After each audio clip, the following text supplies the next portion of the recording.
Bakugu okuva mu Geographic Information System nga bano be bakuliramu eddimu ly'okukuba maapu ey'olwekengeri obutonde bw'ensi mu Kampala gye buyimiriddemu bafulumizza alipoota ku ntobazi n'engeri zino gye zisobola okukuumibwamu. Flavia Zabali Musisi, omutesitesi w'ekibuga mu kitongole ky'abakuba maapu ez'ekibuga, ategeezezza nti ebifo by'obutonde bw'ensi bingi tebirambikiddwa, ky'agamba nti kivudde ku bantu okubyesenzaamu.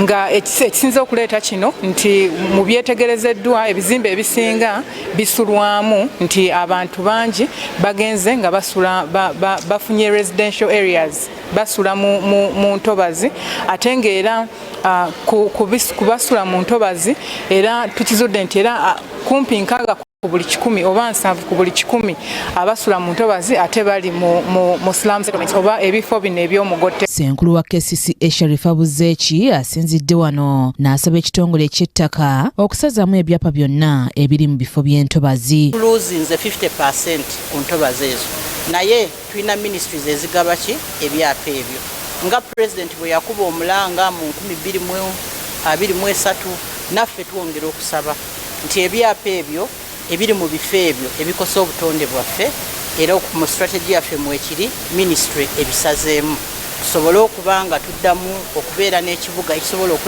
okwewanirira mu mbeera senga embeera y'obudde eba ekyuse.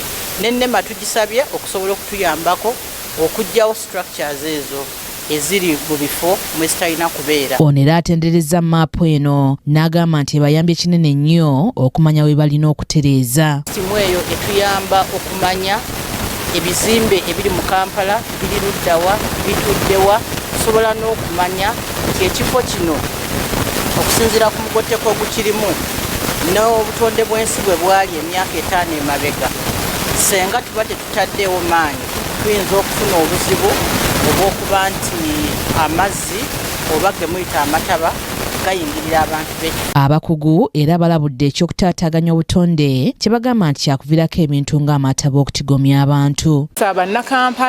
Kampala waffe amataba we gabaawo ffenna gatukosa.